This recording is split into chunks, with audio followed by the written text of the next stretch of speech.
very good evening, ladies and gentlemen. Thank you for joining us today. My name is Cassandra. And my name's Erwin, and today we'll be your MCs for this evening's event. That's right. I would like to warmly welcome each and every one of you to this year's TEDxYouth at NgeeAnnPolytechnic. Alright, let's get started. This year's TEDxYouth at MP is proudly organized by the Sandbox NgeeAnnPolytechnic's Office of Innovation and Entrepreneurship, together with the Sandbox Advocates, NP's very own Innovation and Entrepreneurship Student Club. TEDxYouth at NgeeAnn is also sponsored by Fairmarch, Purple and Pure, and here out, also Gardenia. But before we begin, here are some pointers to remember throughout the live stream. So if you'd like to find out more about this evening's event or how TEDxYouth in NgeeAnnPoly even started out, do visit our website and also give our Instagram a follow at TEDxYouthNP. Really putting the social media skills to the test, That's right. Instagram. Okay, you can see a QR code on your screen right below. So that is, the QR code for the event booklet. Not safe entry, not trace together, relax. So basically, if you want to know the information, okay, event outline, a description about our host, there's also us, but the guests and the speakers, go to the QR code. It's all there for you. That's right. We also strongly advise that each of you get ready a notebook, paper, or pen so that you can take down notes from all of our esteemed speakers tonight, right? Why are you looking at me like this, Owen? Did you just say notebook? Yeah. Paper? Okay. I understand you're from the 1800s, but I think in 2020 we're using gadgets, but whatever it is, sorry, our cold jokes have started, but you need to take note of some stuff that the speakers will be saying because it's really, really interesting and they're great, phenomenal speakers actually. Exactly. So despite having to go virtual for this year's TEDxYouth at NP, we're actually extremely excited because this means a lot more interaction with you guys, our audience, and you can already see the comments streaming in. We're so excited to talk to you guys. So hi Charmaine, and hello Darren.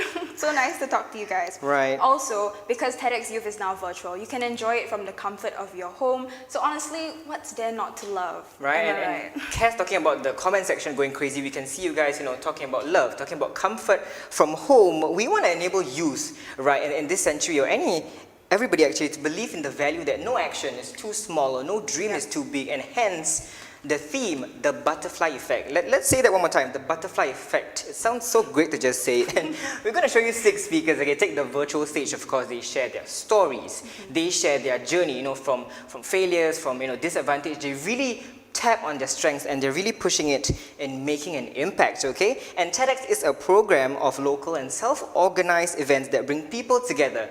People in the crew, us, everyone. Okay, we want to bring you a TED-like experience. So let's begin. Here's a video on what TEDx is about and also a word from our head organizers, the wonderful, the amazing Cheong Loon and Charmaine. Welcome to something special. Welcome to TEDx. This TEDx event is part of a global conversation that takes place every day in every corner of the world.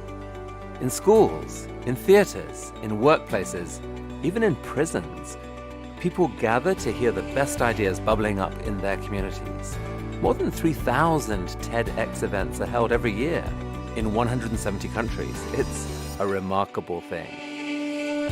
TEDx events are self-organized under a license from TED, a non-profit organization devoted to discovering and sharing powerful ideas in the form of TED Talks.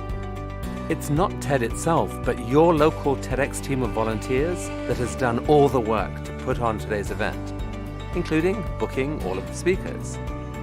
It's this team's ideas, dedication, and time that have made this possible.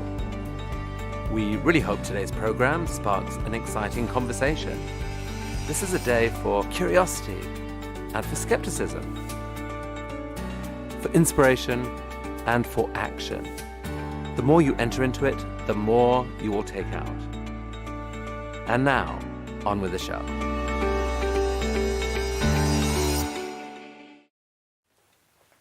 Good evening, everyone. I'm Cheong Loon, the president of the Sandbox Advocates, NgeeAnnPolytechnic's Innovation and Entrepreneurship Club, the lead organizer and the head of logistics of TEDxYouth at NgeeAnnPolytechnic 2020. And I'm Charmaine, the lead organizer and head of marketing for TEDxYouth at NgeeAnnPolytechnic 2020 and the marketing director of the Sandbox Advocates. Organizing TEDxYouth at MP during these unprecedented times has been a difficult yet extremely fulfilling experience. thank you for being here with us this evening.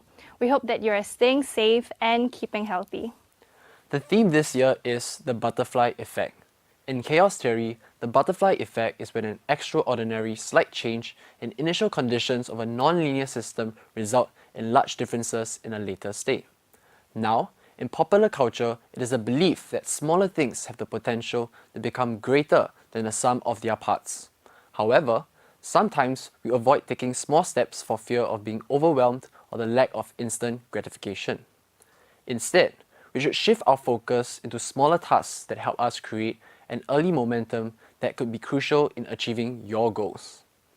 Just like runners who put on their running shoes or sports attire to empower and motivate them to head out the door for a run, we too can do the same. You being here tonight is taking you one step closer to making bigger changes in your lives and the lives of others.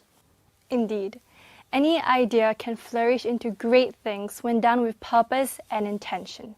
Small and seemingly insignificant actions can act as catalysts to greater impacts.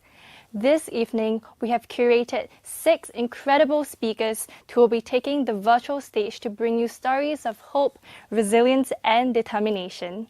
We hope that tonight inspires you, and we hope that their ideas incite a spark in you to take the next step to achieve your goals. So sit back, relax, and enjoy TEDxYouth at NgeeAnnPolytechnic 2020. Thank you. All right, thank you so much, and we're back. Okay, guys, you know what? Let's take a moment to look at the comments. Cassandra, take us away. That's right. The comment section is going crazy, so thank you. We have comments coming in from Ronell. I hope I'm not butchering the pronunciation, but thank you so much for appreciating our jokes. At least one of you guys do. Next up, we also have Easy commenting. We have Shu In. Thank you so much for joining us all. All right, keep the comments going, guys. We want to really interact with you throughout this entire event. But for now, ladies and gentlemen, let's kick off tonight's event, okay, with a major bang. You know, let's welcome our very first performance, Cassandra. Ladies and gentlemen, sitting at home from anywhere, you know, in your sofa, it's the lovely NP Voices Academy.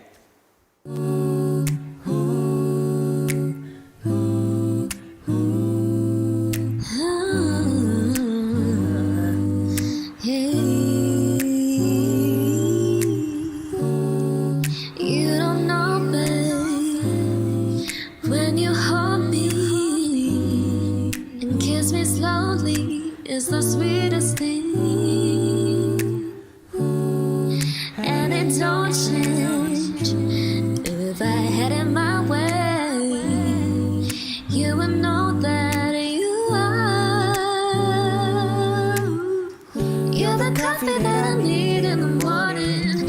You're the sunshine in the rain when it's pouring. Won't you give this up to me? Give it all. I just wanna see how beautiful you are. You know that I see it. I know you're a star. Where you go, I follow, no matter how far. If life is a movie, then you're the best part.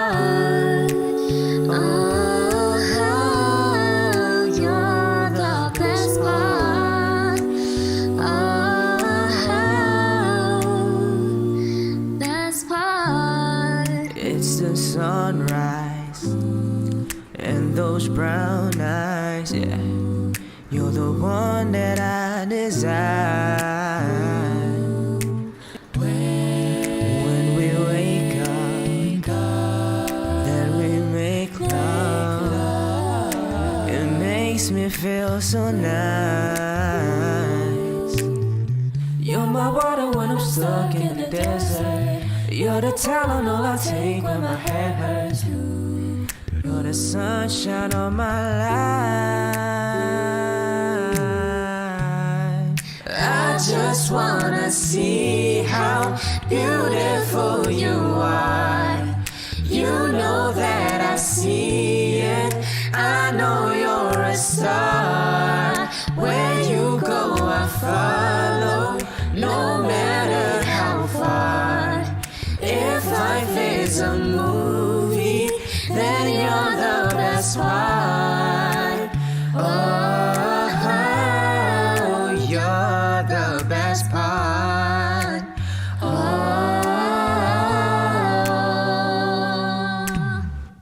If you love me, won't you say something? If you love me, won't you? If you love me, won't you say something? If you love me, won't you? Love me, won't you? If you love me, won't you say something? If you love me, won't you? Won't you? If you love me, won't you say something? If you love me, won't you? Love me, won't you?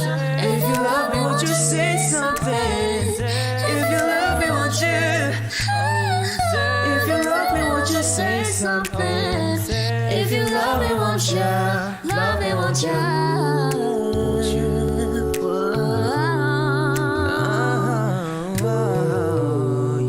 Yes, yeah, yeah. Love me, love me, love me, love me. Ooh, love me, love me, love me, love me. Love me, love me, love me, love me. Love me, love me, love me, love me, love me. Love me, love me, I just want to see how beautiful you are. Love me, love me, love me, love me. Love me, love me, love me.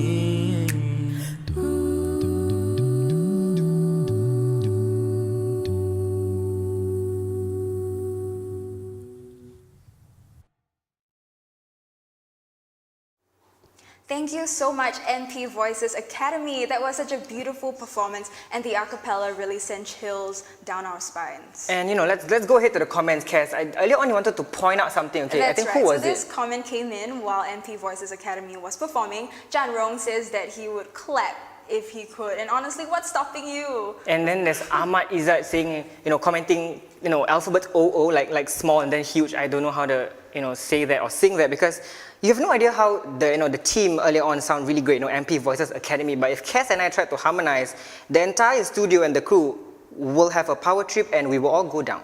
Exactly. But fortunately for you, Owen and I won't be doing any singing today, just hosting. And we have more good news for you, ladies and gentlemen, because we are going to be introducing our very first speaker for tonight, the founding chair of Inspiring Girls Singapore and a former vice president at the Singapore Council of Women's Organizations, committed to empowering women and girls all over the world. She is none other than Miss Lavinia Thanapathy. Miss Thanapathy, please.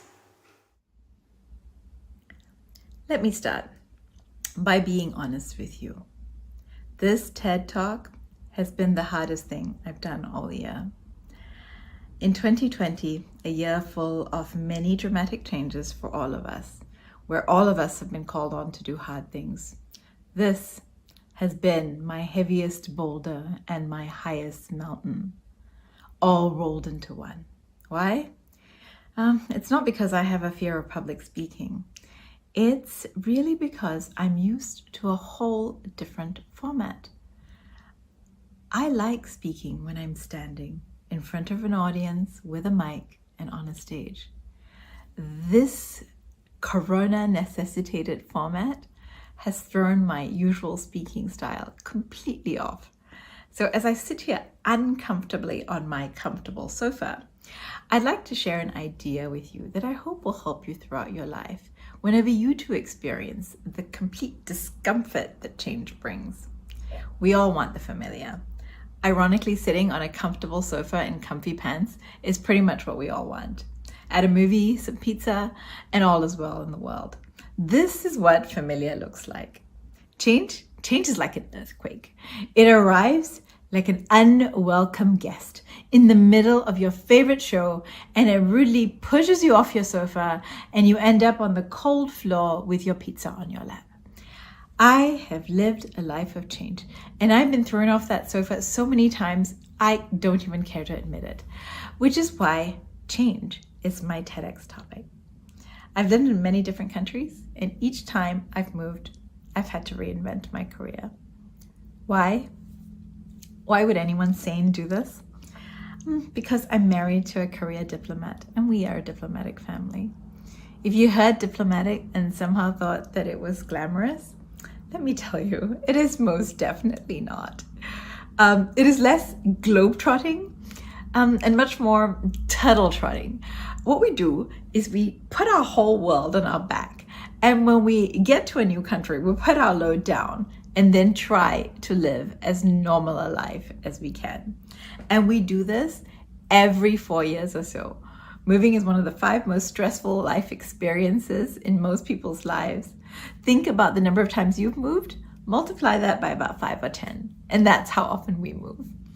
So like most diplomatic families, I know a thing or two about change and how to make it work for me. Change, it's a really funny beast. It's one of the most universal of experiences, and yet most of us never feel ready to deal with it. Our most recent move was in July 2020, in the middle of the global travel ban with borders closing everywhere thanks to COVID-19. We planned for some of it, and we knew we would move back in 2020, but we didn't know that this pandemic would insert itself smack bang in the middle of our plans and complicate just about everything, from booking our movers and our flights to immigration to school applications. And that just describes the 2 very important aspects of change.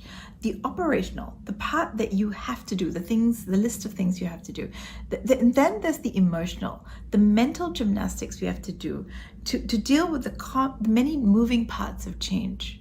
The operational part is what's written and talked about the most. When we think about change, if we think about change at all, this is the aspect we focus on, the list-making part of us.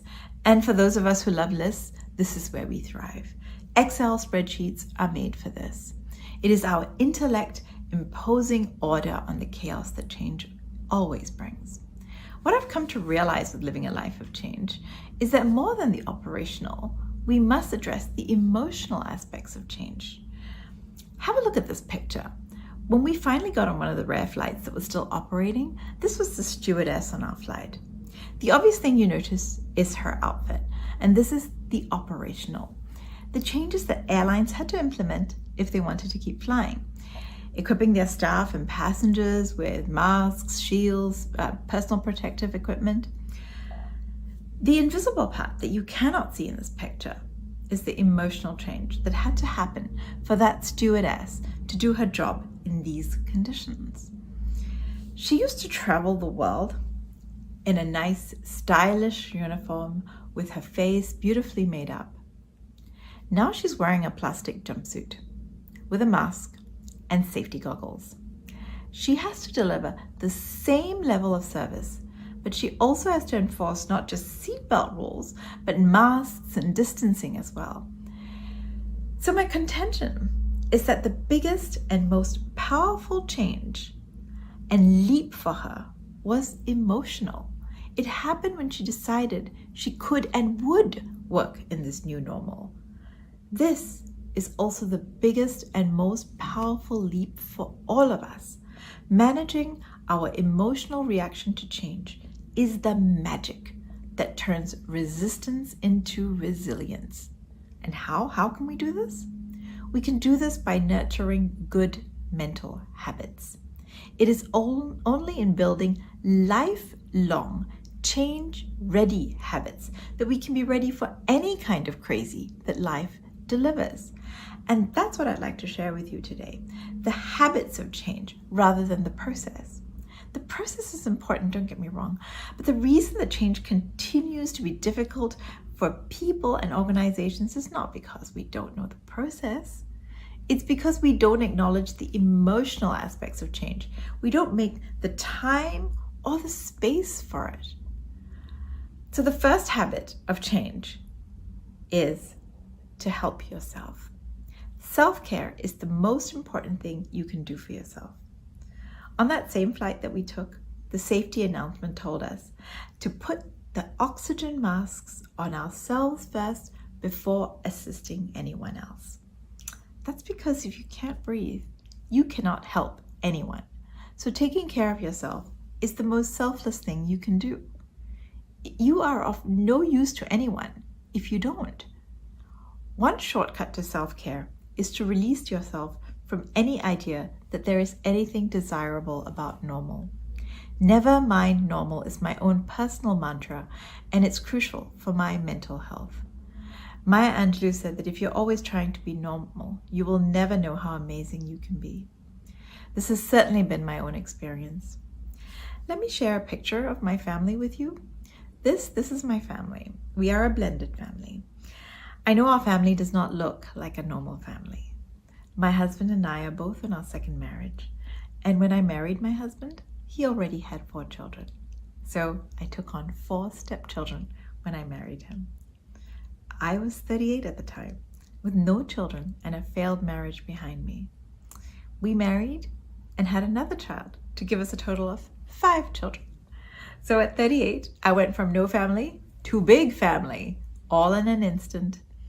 Our children look very different from each other, and we are a large family of 7 with children aged from 10 to 30. If I'd been concerned about normal, I would not have the wonderful family that I have today. When we focus on normal too much, we sometimes sacrifice the truth. And it's crucial that we live our truth because it grounds us in times of change. I know this to be true, oddly enough, because of my hair. This is my natural hair. And as you can see, I have rather wild curls. After my first day in primary school in Singapore, my teachers called up my parents and insisted that I could not come to school like this. My hair was all wrong for school and would have to be tamed into tight braids. So you can understand why, as soon as I was a teenager, I started to straighten my hair.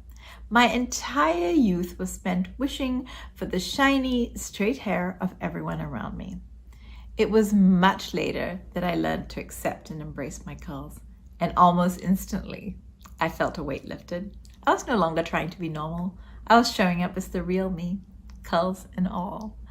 So letting go of any idea of normal and practicing self-care is not something you can do overnight. We are all a work in progress. We do it one step at a time, but it is absolutely crucial. The second step that's helped me through a life of constant change is something I learned in my 20s, and that is to make it a habit to help others. This is a habit that has served me well through change, community, and contribution. From my very first job, I've always had an additional role of some sort in a volunteer capacity, whether it was on the board of a charity or just helping out on the ground. I'm constantly seeking tribes or communities, and I belong to many, many different groups. I do this to help others, but also to help myself. This is a picture of the 14 women that I wrote the book, Unleash Your Voice, Powerful Public Speaking for Every Woman with. Even my first book was collaborative. Our goal was to help women around the world express their ideas confidently. The book we created went on to be an Amazon bestseller, and I've received notes from so many women around the world expressing gratitude for the change that the book had brought them. This other picture that I'd like to share is with some of the board of the Singapore Council for Women's Organizations, SCWO, where I just recently stepped down as vice president. We are pictured with the first woman president of Singapore, Madam Halima Yaacob, at an exhibition called The Lives of Women. The progress that women have made over the decades in Singapore has been championed by many of these women. Helping solve the problems that women experience and working to ensure that their potential can flourish is some of the most rewarding of my life. Nothing puts your own problems into perspective more than helping others solve their problems. I'll be honest, working together is often slower and it can be frustrating at times, but it delivers so many more rewards. The third habit that has served me well in embracing change is taking risks and saying yes to opportunities. It's easier to stay in our comfort zones, to stay on our sofa. I know, I often don't want to embrace the crazy either. And this talk, as I've said, is a perfect example. I want what is familiar. I want to stand on a stage with a mic and an audience. I resisted this change at first. And it's only thanks to the encouragement and patience of the TEDx team at NgeeAnnPolytechnic that this talk even exists. So to do this talk, I relied on the TEDx NgeeAnnPoly community and on my habits of change to overcome my initial resistance. The irony is not lost on me. This pushed me off my familiarity sofa by delivering my TED Talk on my literal sofa. So change is crazy. And it's so very uncomfortable. Staying on our sofa and maintaining the status quo is so much easier.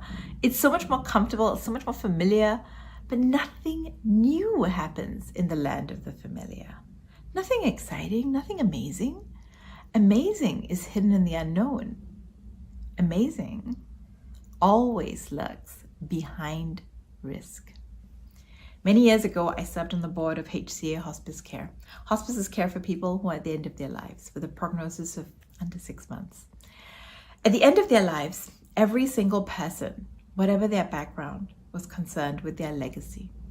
And when they talked about their legacy, the only thing that caused them regret and pain were the chances they did not take, the risks that passed them by because they chose to stay with the familiar, to stay on their sofa. The things that you will regret are the things that you didn't do, much more than the things you did and that might have gone wrong, because nothing stings as painfully as opportunity lost. This is the truth behind Tennyson's poem, "'Tis better to have loved and lost than to have never loved at all."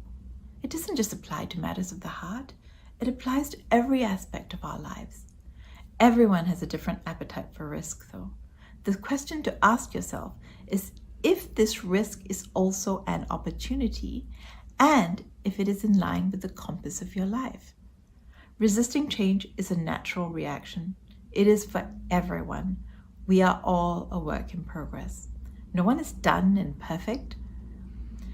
I'd like to share this slide with you now. It was made some time ago by a client who hired me to speak and then made this to introduce me. It's some of the public highlights of my professional life. Every picture is true. It's not fake news. I have been in the news and I have received awards. This is all true. But this is also completely inconsequential. It isn't the core of me. It's only a very small fragment of my life. This is my curated life, not my lived experience. This is what I call my shiny little corner. The shiny corner has a very important purpose, though. It helps me to remind myself of some of the best things that I've done so far in my life. Just like athletes have a trophy wall, I have a shiny little corner. And I encourage you to have your own shiny little corner. Curate whatever highlights you have in your life. Anything from your exam grades to photos of your best friends. It's entirely up to you what you put in. But choose things that remind you of your successes, because most of your days will not be highlights. Some of our days will be downright difficult. But remembering the highlights, looking at your shiny little corner, will help you to remember all the good things that have happened to you and that you've done the best of your life. Use it to be your own inspiration. Your inspiration to get off the sofa of familiarity. You should also remember that every overnight success takes years, if not decades, of effort. Take it one step at a time, one risk at a time. This picture on the left is a typical picture of me you'll find if you Google my name. On the right is a less Googleable picture, a picture of me at about 6, just before I started primary school. In between, a lot happened. Some of it was good, some of it was bad, but all of it made me who I am today. There was always effort, and each time I got off the sofa of familiarity. I did it one step at a time. It's the same with risk. You don't have to dial it all up in one move. Push your boundaries or your comfort zone out one notch at a time. And while you're doing that, resist the temptation to compare yourself to what you see around you, especially online.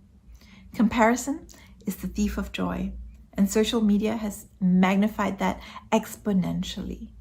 When you look at the best part of someone's life, don't compare it to the worst part of yours.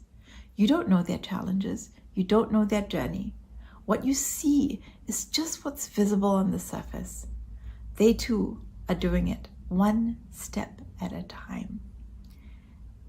These habits, they've helped me immensely over the years. It even helped me today to present this talk from our sofa in our home of 3 months in Berlin in a format that's new to me. On our postings, I've met many international families. The ones that succeed without breaking down, they all develop habits like these to break down our natural resistance to change. Small actions can lead to big results with time and timing. And that is the power of the butterfly effect.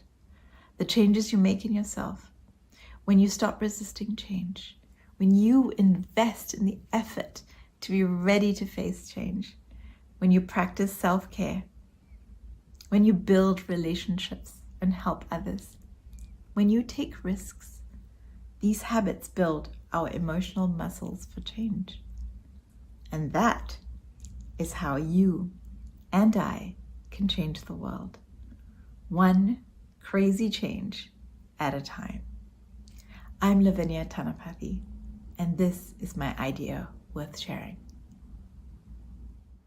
Thank you so much, Ms. Thanapathy, for that extremely insightful speech about embracing change. You know, during this speech, a quote really came to mind, and that is that ships are safe in harbor, but that's not what they're built for. And I think it's extremely timely advice for us to stay true to our most honest selves so that in times of these changes, we still stand strong.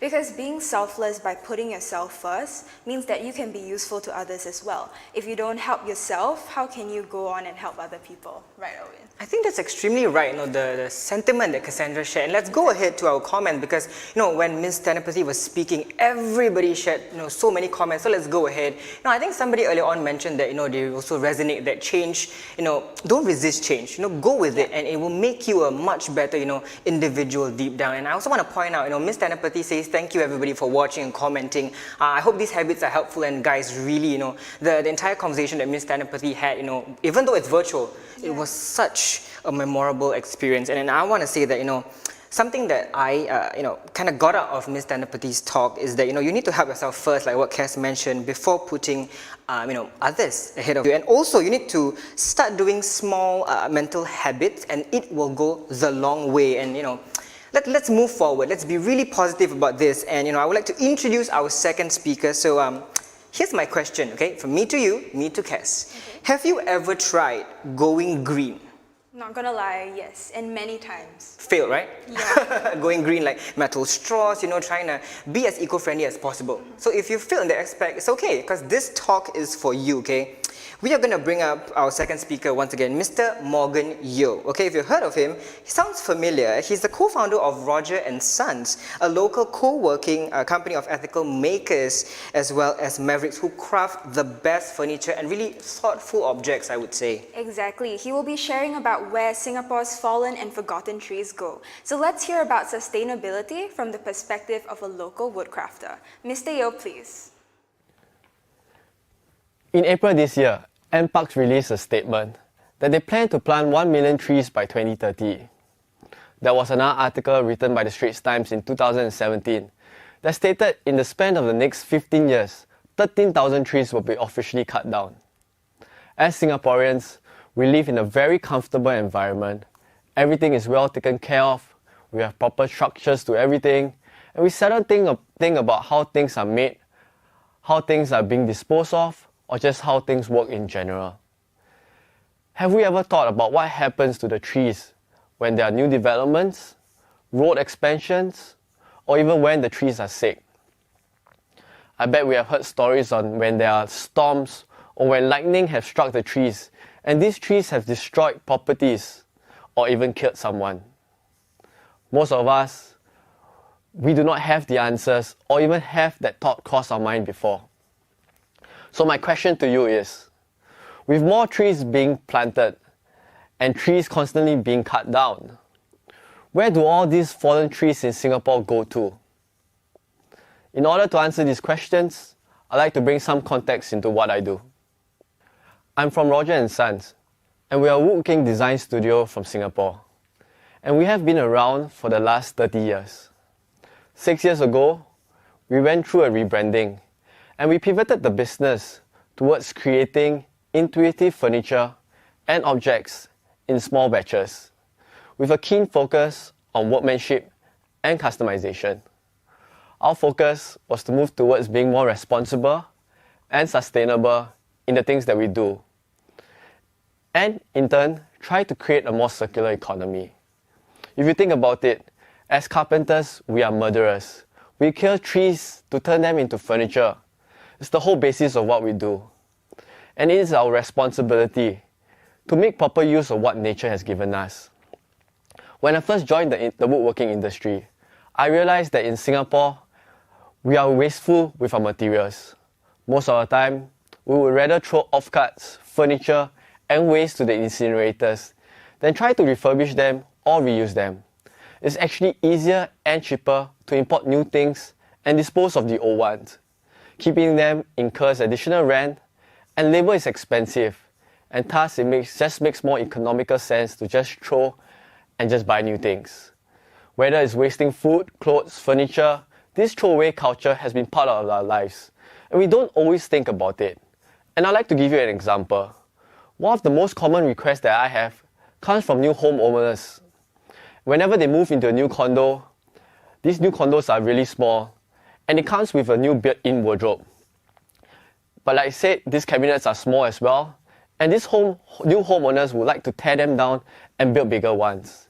These customers are not aware of the actions that wanting a new cabinet will result in waste. And these examples show us that when it comes to being sustainable and responsible, most of the time, we don't know. And I don't blame anyone for it. However, we need to change the mindsets, be less ignorant, and be more aware of our actions. It's important for us to be more responsible in our decisions and the things that we do. This woodworking industry is like the hawker industry, dying trades that do not have young to take over the business or try to improve the industry.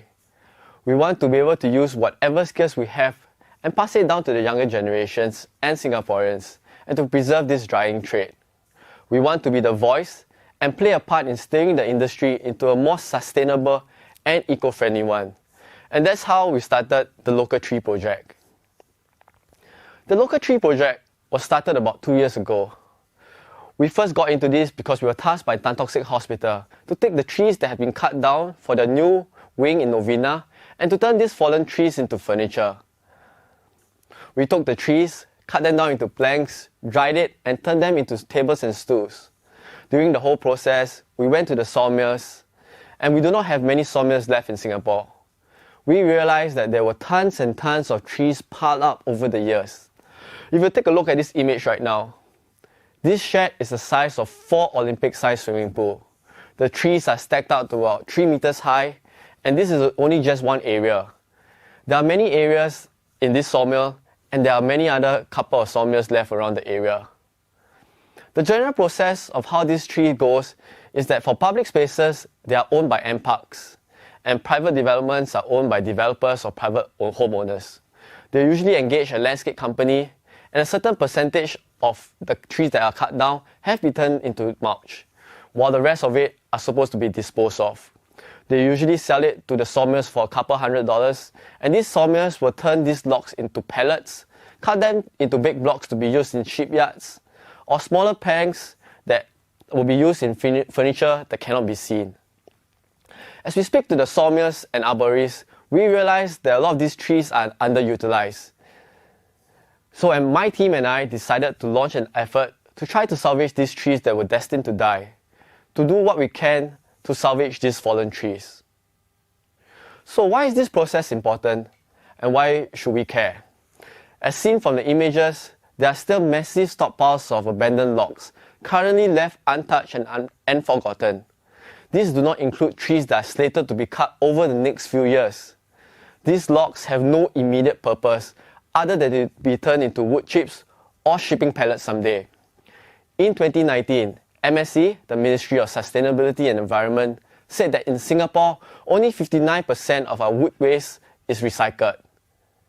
We feel that this number should be a lot higher.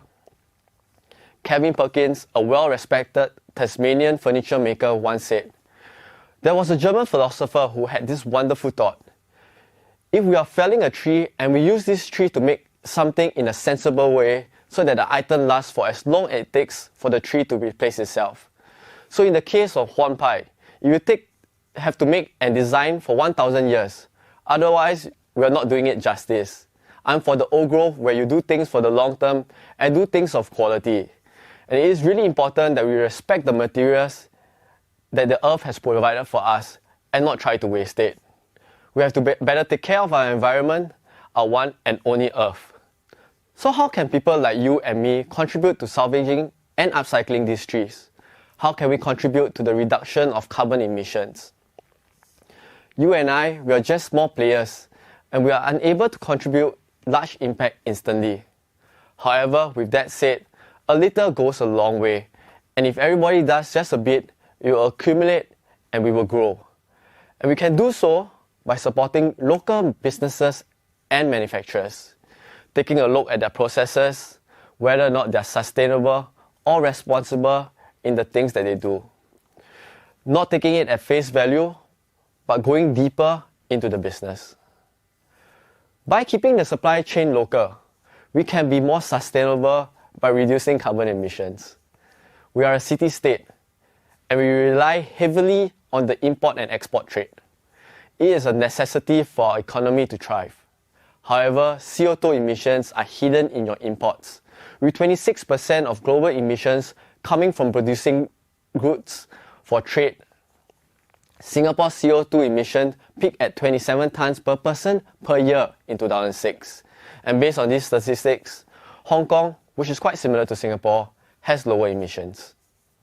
In Singapore's furniture scene, we import them mostly from China and Malaysia, with 30% of the total being wood furniture.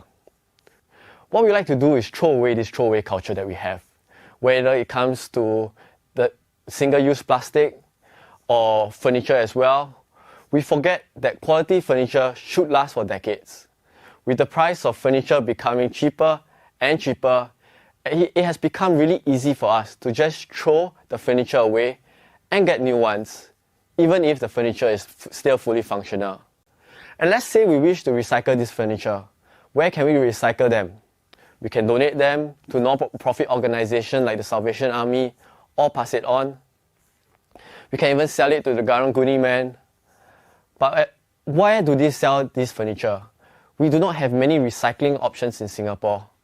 Hence, most of the time, they are discarded away. Based on our previous project experience, we found out that with each tree that has been cut down, we're able to create many pieces of furniture from just a single log. On average, we can produce roughly of upwards of 10 pieces of furniture per tree. And this will give us a mixture of benches, tables, stools, and even small objects. And this does not even include the branches, the barks, the roots, or the leaves. These are options that we have still not explored yet. So technically, if we have these massive stockpiles of untouched logs, why are we not producing more? Because there's not enough demand for locally produced furniture.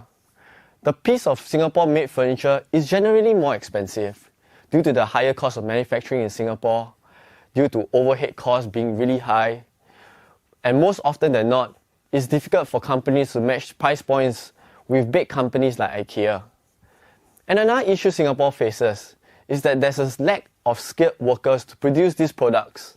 In 2018, it was reported by SingStat that there were only 2,918 jobs in the wood industry and 8,000 in the furniture industry in Singapore. And this is very, very small compared to the bigger industries that are thriving in Singapore. We believe that if there's more attention and spotlight put into these trees, we will be able to get one step closer in reducing these prices and be more sustainable. If we produce furniture in Singapore, are we considered sustainable? This is a question that I get very, very frequently. But the answer is not entirely. Our woodworking manufacturing scene in Singapore is still lagging behind, especially compared to more developed European countries and even the rest of the world. Our processes and the types of methods we use for carpentry or manufacturing, as well as the materials, are backwards and it is insufficient and are not good for sustainability. Sustainability is an ongoing process and it requires time and effort, and it's not something that can be done immediately. And this is why, for companies like ours, we are constantly trying to put effort and resources into our own research to try to get one step closer to our goals. So if you can choose local, we urge you to consider whether it's a decision of choosing a piece of furniture that's locally produced, food products, soap, or anything that you consume or purchase. This would help create bigger demand, create more jobs, reduce carbon emissions, and eventually push the local market to supply more sustainable furniture and products. Our journey into being a sustainable company has just started. We are making baby steps. It has been a trying but enjoyable journey. And we truly believe that with every small step that we take, we might be able to inspire 1 or 2 persons. And in return, we hope that these people will continue to inspire another 1 or 2. And with this, if this carries on, we hope that in the next 2 to 3 years, we can start having deeper conversation and actual actions about how we can try to protect our natural resources. In summary, all of us have a part to play. And every effort that we put in, whether it's big or small, would still make an impact. And I urge all of you to try to make this impact. Thank you. Thank you so much, Mr. Yeo, for your helpful and innovative tips on, being sustainable. And I just want to point out that Mr. Yeo mentioned that, Singapore has this throwaway culture, right? And he really mentioned that we should change our mindset, change our habits, and we can really, come out with something new and be really, sustainable in the long run. And it's really such a beneficial tips and tricks that Mr. Yeo mentioned. And a fun fact nugget, it's not fun fact nugget. We'll take the fun fact, not the nugget. Okay, we'll take the nugget after this. But the fun fact is, Mr. Yeo is actually a NgeeAnn Poly alumni, and he is from the School of Business and Accountancy. So kudos if you're in the School of BA Business Accountancy. Show some love in the comment section. But Kes, I want to ask you, what do you think about Mr. Yeo's talk earlier on? I think the biggest takeaway for me is how sometimes we don't realize the importance of a certain cause. And I don't think that it's because we choose not to care, but maybe it's because we just lack the knowledge. So it's super common for all of us to feel that we are unable to contribute a large impact instantly. But if each and every one of us start thinking this way, then who will start making change? So I think what Mr. Yeo brought up is very important in reminding us that we all have the ability to start causing a ripple effect, and that's what's important. Right. Yeah, definitely. I agree with you. Cassandra is still on the point that she's being wise all hours. She has more points of being wise than I have right now. Okay, anyways, thank you so much for your comments streaming in. We see you, and let's continue. So before we carry on, can I have a raise of hands? Okay, not that I can see your hands, but maybe leave me comments down in the comment section below and let me know, have any of you ever dreamed of being an influencer in this day and age? Have you, Owen? Influencer? Okay, no, I'm kidding. But I mean, talking about influencer, right? You would say, 10 years ago, when people say, mom, dad, or whoever, I want to take photos, be pretty on social media. It sounds a bit weird, but now it's really possible, Kes. And I want to ask you, why does that matter in that sense? Exactly. It's so weird thinking that now this is our reality, but I think we have just the talk for you. So I would like to introduce you to our third speaker tonight, Dr. Crystal Abidin. As an anthropologist and ethnographer of internet cultures, she is heavily involved in the internet culture and social media. So to our future influencers or everyone on this app right now using social media, let's hear what she has to say about social media's evolution throughout the years. Dr. Abidin, please. In April. Hello everyone, I am Dr. Crystal Abidin, and thank you so much for having me at this TEDx talk organized by NgeeAnn Poly. Now, most of us may be very familiar with internet culture and social media, but I happen to do this for a living. I'm an anthropologist of internet celebrity, influencer cultures, as well as social media pop cultures, and it's my job to understand how young people use social media and how internet celebrities on social media affect our society and cultures. I've been looking at this industry in the Asia Pacific, including Singapore, from the mid-2000s. This has meant that I was right there at the beginnings when we had the first generation of commercial bloggers. It also meant that I was fortunate enough to study the rise and the origins of blog shop cultures in Singapore. And more recently, I've been looking at different forms of internet celebrity and influencer cultures across many different types of platforms. But above and beyond this, I'm sure many of us have a lot of misconceptions about influencers and influencer cultures. For one, most of us may have this stereotype or this belief that influencers are just young, beautiful women, primarily on Instagram, here to take selfies and to push different types of product placements and services to us. That may be the case for some of these influencers. We may also think of influencers as people who are usually embroiled in scandals. And in the Singapore landscape, this often happens through clickbait on YouTube, different types of Twitter wars on Twitter, as well as Instagram wars where people throw shade or exchange comments with each other over and over. But above and beyond this, how can influencers and the stories they tell allow us to reconsider our information diet and our worldviews? For one, I would like all of us to think about who we are following on social media and what types of influencers we're familiar with. Chances are, if you rely on recommendations from your friends, from algorithms on social media, or maybe even in the mainstream press coverage, most of the time the influencers you see may be quite homogeneous. In Singapore society, this may be the case that you primarily see young, beautiful Chinese influencers on your social media. But going beyond this, if we were to spend time and effort to scope through the different genres and varieties of influencers, you will see that they're actually critically important for representing cultures at the margins. Case in point, here on screen I have 4 slides that show you screen grabs from various videos by a YouTube influencer duo known as Muna Hirzi Official. They are a Malay Arab Muslim duo who have been in the scene since the early beginnings of YouTube culture in Singapore. And by drawing on their network of public figures, fellow influencer friends, as well as friends and family, you can see how they unabashedly represent what Singapore society and life as a young person can look like away from the mainstream depictions of influencer cultures. Influencers are also especially important for giving us critical commentary on society.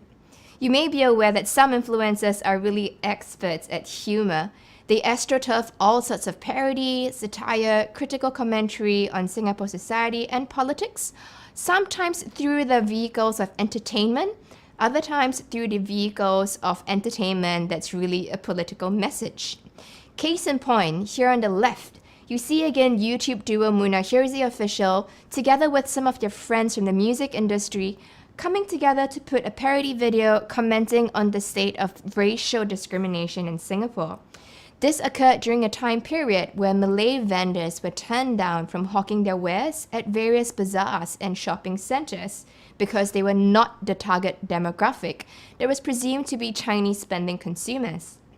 Case in point on the right, we have the siblings Pretty Please, an influencer, as well as Subhash, a musician and rapper, who have come together to put together a parody video, also commenting on the issue of brownface in Singapore and how that is an instance of casual racism that we tend to overlook. Another part of my research looks at the very fascinating world of meme factories. And as you can see from screen, they can either be coordinated groups of many people coming together in a coordinated style to produce contents, or they could very well be a one-man factory managing several types of social media platforms, profiles, and devices to push out meme messages. Most of us may think of memes as hilarious images that entertain us. Can you guess or remember who this meme refers to? Others of us may think of memes as funny pictures that are circulating on social media, especially on the very visual-dominated space like Instagram. But above and beyond entertaining us and being pretty pictures for us to go through in the style of Instagram lectures, what can memes do for us in Singapore society? How are they important vehicles for spreading information and normalizing new sentiments? I want us to think about memes and meme factories as coordinated actions who can trigger new norms whenever their actions happen in a concerted period of time and respond to a very coherent and time-bounded series of issues. with a combination of them knowing how to trigger algorithms so that their keywords register as trending, a combination of knowing where to plant these messages on different social media platforms, and also employing sometimes influencers or influencer meme makers to plant these on different parts of the internet. It is not difficult for many of these meme factories to set off a new topic, set off new trends, or even normalize a lot of new messages that may be foreign and unfamiliar to people. A lot of memes in Singapore tend to operate on platforms like Instagram as well as on Facebook. On a space like Instagram, apart from liking and commenting on memes, a lot of young people are also now sharing them on stories and forwarding them to their family members through group chats like WhatsApp and Telegram. Now, meme factories are very critical here because they play with the element of parallel languages. These are all the associated types of communication often familiar on social media that are not actual written or spoken word. So this can come in the versions of, say, emoji, pictograms, emoticons, sometimes even leet speak, or internet pop cultural speak. The vehicle of these parallel languages allows these meme factories to shape the boundaries of a conversation in Singapore. Here, we see two examples from two different meme factories in Singapore who were addressing the topic of sexual assault cases that happen on a very prominent university campus. There was a lot of discussion on how the perpetrators on these university campus got away quite lightly despite their offense. And in response to this, although there were many murmurs in the public forums and a lot of murmurs on different internet spaces and comment threads, it was really these sorts of memes that catch on to the public imagination, circulate far and wide, that drive home the message of whether or not such sexual offense should be taken lightly just because someone may have intellect or academic achievement. We also see meme factories in their heyday from the mid-2000s being employed as forms of vigilante activism, especially for citizens to seek redress where they feel the state or the police might have failed them or might be taking way too long to be responding to their requests. Case in point, this really milestone and popular historical group on Facebook is known as SMRT Limited Feedback. They're a band of anonymous actors who come together and often respond to followers on Facebook who post about all the different offenses that they spot in Singapore society and plead with these super informed tech guys to do something about this. Now, sometimes this may be thought of as good old trolling, as in the case of Jova Chu, who was found to be guilty of fraud or cheating some customers at his shop in Sim Lim Square. But above and beyond trolling for laughs and trolling for entertainment, there are actual benefits and actual redress for the victims involved in these cases. Case in point, the tourist who was cheated of his money in this whole scam eventually received a refund that was bounded together through fundraising by people who came across his case on social media. In other instances, such meme factories on popular Facebook groups are the drivers behind making visible these very acts that seem to be hidden by Singapore society due to the influx of a lot of information on social media. And by making something a public national conversation, they peer pressure, or sometimes really just pressure altogether, the state or the press to take notice and to respond to them. So why should we care about internet artifacts and actors like influencers and meme factories? The truth of the matter is we're right now living in a situation where there's mass saturation and misinformation, not just on social media and the internet, but in all facets of society. And more now than ever, influencers and meme factories are experts in shaping our attention, amplifying and suppressing where our attention spans to be, as well as redirecting and funneling foot traffic and eyeballs to some issues over others. So in fact, in this age of saturation and misinformation, both influencers and meme factories are very critical actors in shaping our media literacies, as well as helping us navigate the space of social media and the mass media a little bit easier. I want us to think about the actions of these influencers and meme factories as subversive frivolity. I'm sure many of us can think about the number of times we tend to brush off influencers as mere vain young people, or we brush off memes as mere jokes or humor on social media. But the fact is, these types of formats that they occupy make them under-visibilized and underestimated. People think of them as marginal, inconsequential, or even unproductive. But it's this very underestimation of them that gives them power, because all of the populist discourses that they have been spreading and seeping into society, all of the sentiments that they're shaping, all of the influence that they have, is still ongoing. It's just that when people look at them, they do not really take a second look, and all of this labor, work, and power that they have slides under the radar.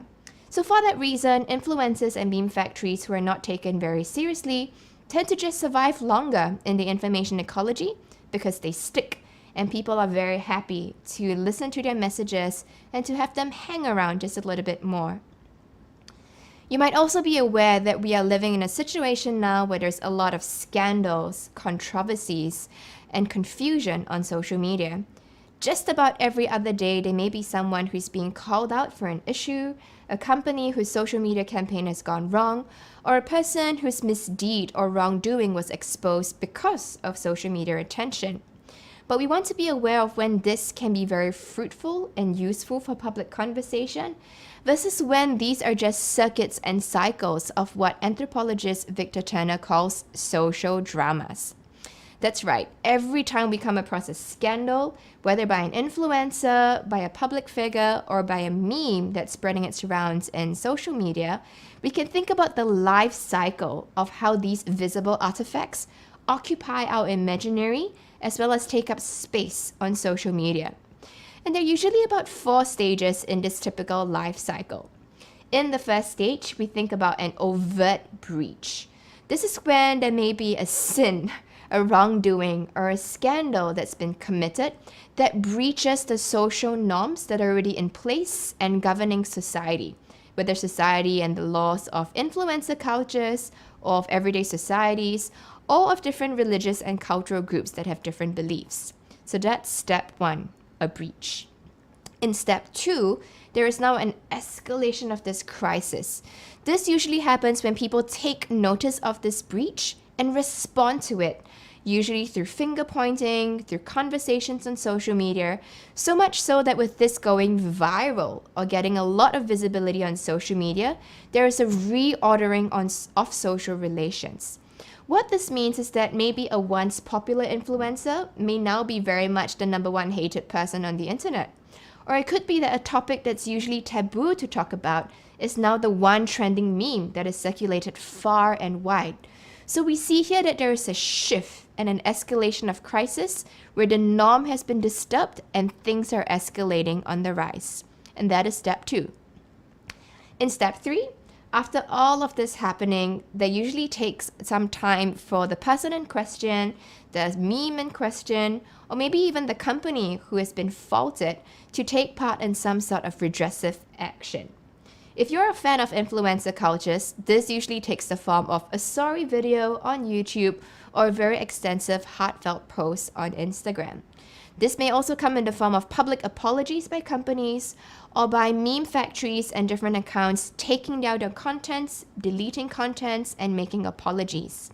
Now, redressive action is really important here because it's usually initiated by what we think of as a disturbed social system. These are people who are responding to a wrongdoing or a disturbance in the norms only because there was an escalation to begin with. So steps 2 and 3 are very important for us to be thinking about all the unconscious bias that we have, all of the subtle casual racism and sexism we usually think that can pass under the radar, as well as all the casual jokes and humor that we tend to make about different groups in society and pass off as being okay normalized conversation. Steps 2 and 3 come together in tangent and allow us to see and improve as a society to think about how we can be more sensitive and inclusive to each other. And then comes the final step 4, known as reintegration. This is usually after some time has passed. Maybe the public has accepted the apology, maybe they've forgotten this incident altogether, maybe the party in question has just faded into oblivion from deleting their social media presence. We see reintegration when there's a recognition or legitimation that there may have been an irreparable damage or that this situation has just passed its time or passed its peak. Reintegration can take many forms, as mentioned. Many a times we see influencers trying to launch themselves again, but a lot of these social dramas and scandals have also entirely broken careers of influencers, caused meme factories to shut down, caused blog pages to shut down and be issued defamation suits, or caused public figures to be asked to step down from their jobs altogether. So clearly here, the circuit of social dramas has a function, and this is very important for us to think about whenever we want to assign value to controversies, petty squabbles, and scandals on social media. That has been me, Dr. Crystal Abidin. I'm an anthropologist of influencer cultures and social media pop cultures, and I hope this talk has been useful for you to think a little bit more meaningfully about influencers and meme cultures in Singapore society. Thanks for having me, and feel free to get in touch if you'd like to continue our chat. See you! Thank you, Dr. Abidin, for that extremely eye-opening speech. It was a very unique and meaningful take on the influencer pop culture, and it's definitely something that we should all be more aware of, especially in this day and age. Most definitely, and while Dr. Abidin was, giving that chat, we were really fully immersed because the technicality, the terms that she mentioned, the type of explanation that she gave, it was really just, I was quite mind-boggled. So that's what I thought. Let's go over to the comment section. It's definitely blowing up. We have people mentioning, that what a great analogy to it. Doctor is sharing, a really refreshing kind of take on it. That's in the comment section. Thank you guys so much for really, just conversing among yourselves. But I want to ask Cassandra now, what do you think about Dr. Abidin's chat earlier and talk earlier on? I think it was extremely relatable. I think a lot of you in the comment section as well is talking about cancel culture, political agendas, and all these kind of things that are happening right now as we speak. So it's very relatable and something we should take note of, especially because we are living in this social media age, and it's very important to be more conscious of this kind of social media we take in and how we interpret it as well, right? Yeah, okay, let's engage you one more. Somewhere in the section, I think the team, the Sandbox team mentioned that, do you have your own influencer story or influencer you admire? So drop it in the comment section, keep it going. Thank you so much. Just kudos to the team at the back end who's doing that. And I think that aside, but keep the comments coming. Exactly. But actually, now... can I bring your attention back to the comment section? Someone is saying, "Where is Grape Jam?" in caps lock. Very enthusiastic. Well, talking about that, they really know what's going on, Cassandra. Do they have see-through through our things or? Maybe. Okay, but let's just introduce the amazing NP Amplify, who will be definitely sweeping us off our feet with their performance. Owen, everyone's probably sitting down at home, so no one's feet are going to be swept off the ground. Okay, sorry, my bad. They will not sweep you off your feet, but definitely they're going to be serenading you with Grape Jam's Electric Love this evening. Stay with us since you're all home. Get up, maybe on your sofa, get up, put on some dancing socks. No one's going to see you ugly dancing, but Cassandra's going to see mine later. So guys, take us away. Hi everyone, we are Grape Jam from NP Amplify. This is Rex. This is Dylan, and I'm Hannah. And today we will be singing Electric Love by Bonds. We hope you enjoy. Thank you.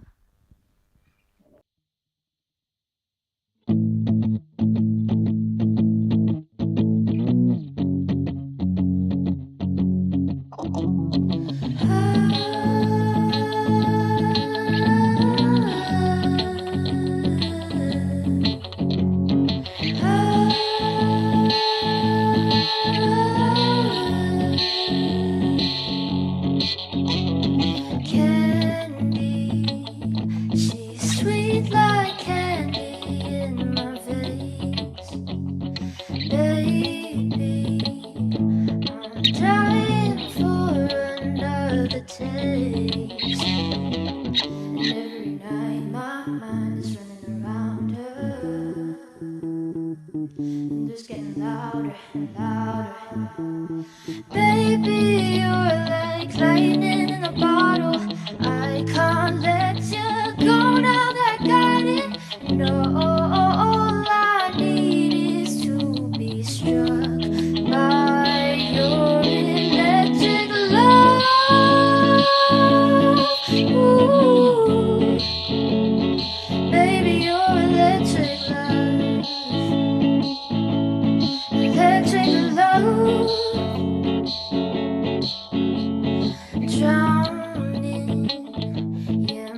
And that was NP Amplify with Grape Jam's Electric Love. That was a lovely performance. Owen and I really couldn't help but groove along backstage, and I tried singing, but I couldn't. But anyways, in the comment section below, you guys are really going crazy. Akila said she feels electrified already, and I think a lot of us are. All right.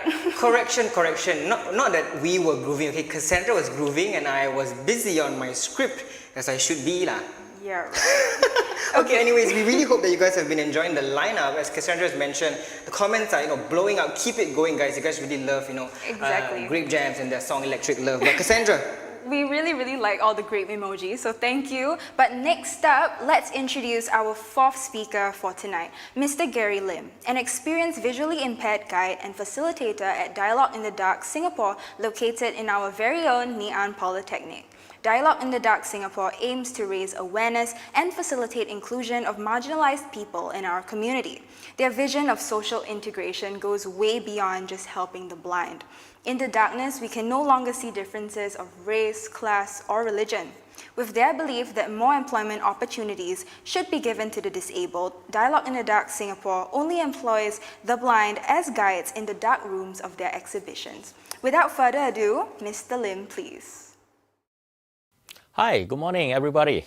My name's Gary, and if you might have noticed that I'm a man that have absolutely nothing to look forward to. Literally, I mean. I can't see what's coming, and that makes me feel very much at home. Why? The whole world couldn't see what's coming, and they felt very much at home, literally. And stay home and stay safe became the new norm. However, are you aware that all blind stay home and stay safe? And it's a norm for them? Look around you. Can you see any of them around? There are about probably tens of thousands, 40, 50,000 estimated in Singapore. But yet, it's a rare sight to find a blind person tropping around. They stay home to stay safe. Safe from what? Well, before we really elaborate on that, let me tell you how I got into this very dark situation. Some 20 or almost 30 years ago, I was doing what comes naturally, minding my own business, serving reservist training. And on my last in camp, the 13th year, unlucky for some, I flunked my marksmanship test. So it's not a norm. So my CEO tell me, go get a checkup. I did. I went to an ophthalmologist.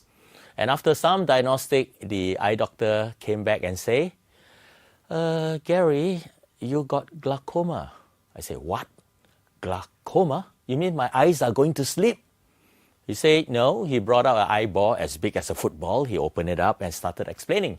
You see, he said, water gets in the eye, it circulates, and it's drained off by the drainage system. So in some cases where the drainage system malfunction, water gets in and more gets in, pressure builds up because it cannot be drained off, and it damages the optic cell slowly but surely. So a lot of people got blind that way. And another thing is that when this damage, it is permanent. So we only can maintain what you left. So in your case, he says your drainage system choke up. I say choke up, so I need to see a plumber instead. He said, oh no, we can control that in most cases by eye drops. So the story goes, I have 1 eye drops, 2 eye drops, And after a few years, they can't control the pressure, so I have about all the different types of eye drops. And they started me on surgery. So mind you, glaucoma surgery is not what you're thinking. It's not rewarding. What they do is that they try to maintain what I have left. So they open up holes to let the water comes out to reduce the pressure. So ironically, to maintain what I have, at the same time, the surgery also damaged what I have. So each time I had a surgery, my damage increases. So I have one surgery like every 1 or 2 years. So I had about 10. I lost count. So eventually, the effects is coming in. And I'm facing problems. Because the world is disappearing before my very eyes. And problems come in. Like what? You see, I'm having problem in my work. I can't read my emails. I can't do my texts. I can't read my SMSs. And it looks like I'm losing my job. That's not all. I seem to be losing a lot of abilities. More problems. And what did I lose? I lost my ability to be a handyman at home. I can't do my electrical. I can't do my plumbing repairs. And I have to pay people to do it. And I'm losing money. And furthermore, I lose my ability to jog.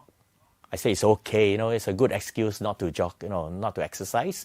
And I'm losing my ability to play games like ball games, squash, tennis. I said it's okay, it's only games. But as I stop all this leisure and I'm having these problems, I got angry. I got frustrated. And it's outpouring onto my friends and my family. And they find me very difficult to get along. And the thought of myself not seeing my family faces anymore, that even irks me further. But ironically, this feeling outpour upon them. They try to help me, but they doesn't know how to help me because I'm not helping myself. So this problem keep going on, and I'm going down. And I started drinking, smoking, because I thought I can drink my problem away. I sleep on it because I thought that after sleeping, everything will be over. But when I wake up, all the problems came back. So when I dragged myself to church one day, I was sitting there, just waiting for the service to start. I was thinking, I'm losing not just my jobs and my abilities, I'm losing my mind. I don't want to lose my soul. And suddenly, this church brother came out to me. He said, "Hi, Gary, haven't seen you for a while." I said, "Yeah, something happened, I guess." He said, "I noticed that you are having problems with your eyes." "Oh," I said, "you notice. How observant." Wow, I see. Noticing and observation are not my cup of tea anymore. That's why I took to alcohol. You got some suggestion for me? He said, "Oh, no. Actually, I can get my PA to call you, and then we can come up with something." Little did I know that that day is going to be my break.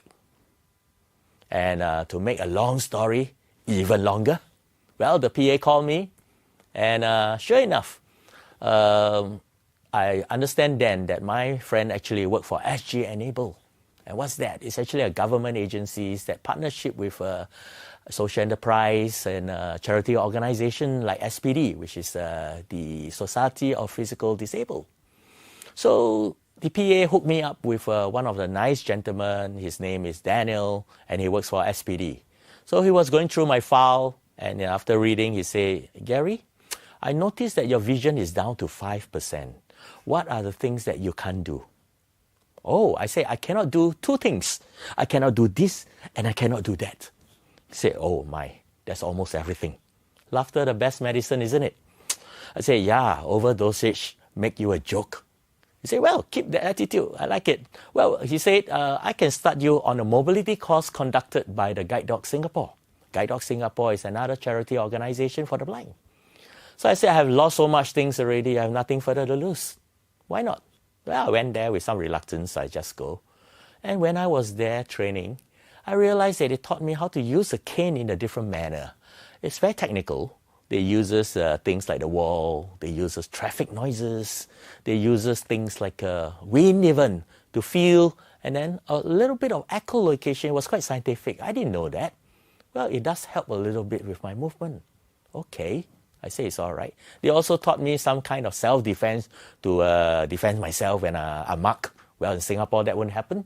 And they taught me something even better, how to manage my vision loss. And to compensate with technology. Things like a screen reader on a computer, where I could read my email and I could do my stuff. And the best thing is they taught me how to use the iPhone with a voiceover. Wow, I say. And a voiceover, I can read my emails, I can do my SMS, and then that time WhatsApp start, I could do that too. And the best thing is there are apps on it. Because, you know, after a person being blind, I cannot drive anymore, and I have to take the public transport. And public transport, imagine if you want to take the bus and the MRT, it's going to be very difficult, and with vision loss, what more? So the apps itself teaches, plan the routes for me. And I could travel, you know, when it's a counter for the bus. So it's called Move It, and it's better than nothing. So you can see it now, Move It.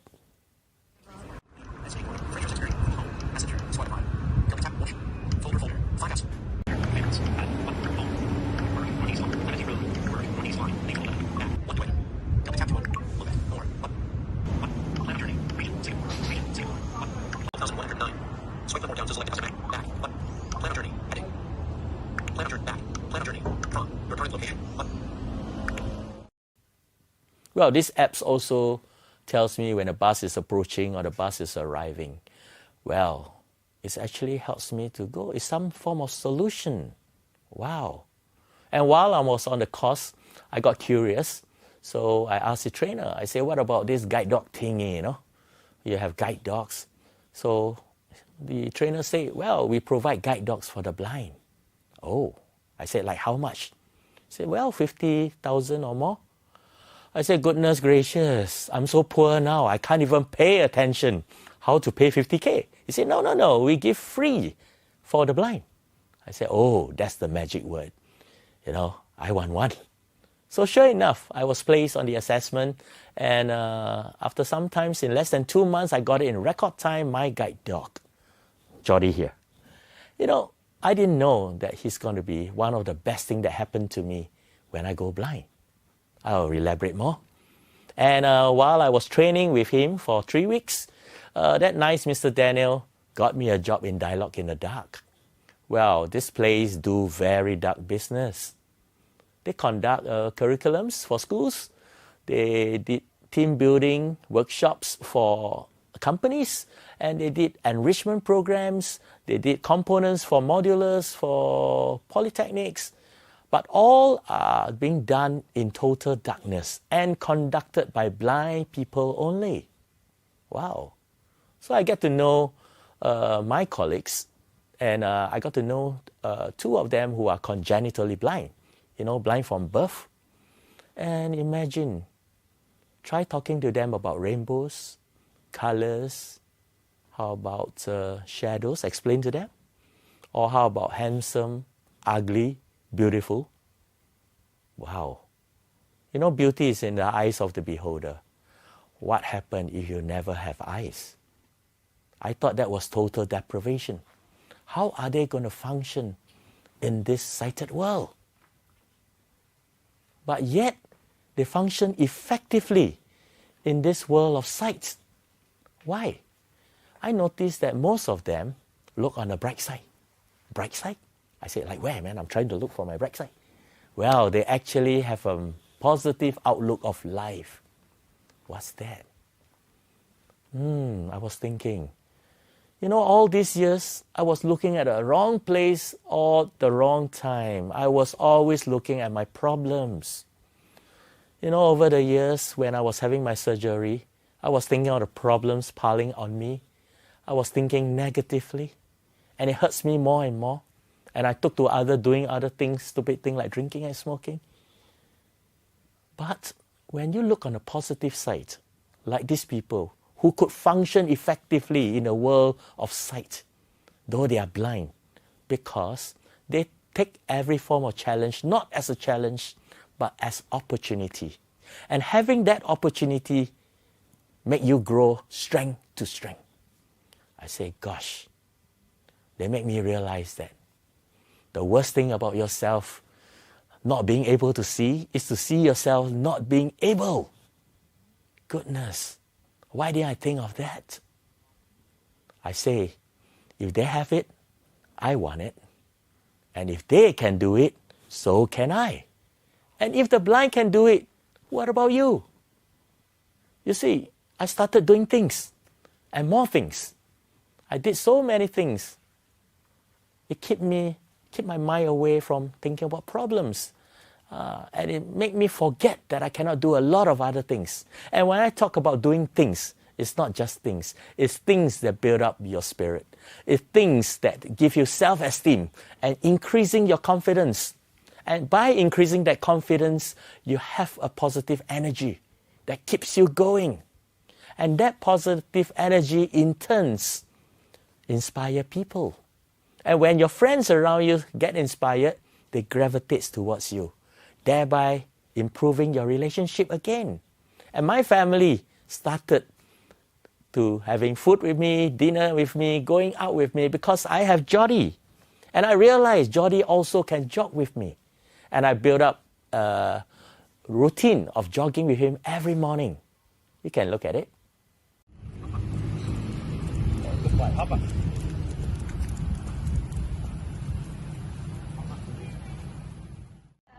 Okay. Because this one for me, I use it explore everywhere from home. And when I first thought that if you can't jog, it's okay. You can't play games, it's okay. No, my friends. Playing games and jogging brings your mind over your body and your soul. It synchronizes. And you put your body in motion, increasing that adrenaline, increasing that positive energy, and it keeps you on a positive side. That's what happened. I didn't know that. Now I do. So I kept doing things, and my friends kept get refreshed and inspired by me. And there are people who in the job get inspired and refreshed by me. You know that when you refresh and inspire people, you get refreshed and inspired yourself. And that energy goes on. I call it synergy. So when I say do things, you must do things that keep you healthy, not just physically, but mentally, emotionally, socially, and spiritually. And I did so much thing, I even forgotten that I'm blind. It works for me. I believe it works for anybody, whatever your situation. You know, Jordie, you agree with me? I guess you do. No, ladies and gentlemen, I'm not blind. I'm simply a man that cannot see any problem because I have positive sight. Thank you.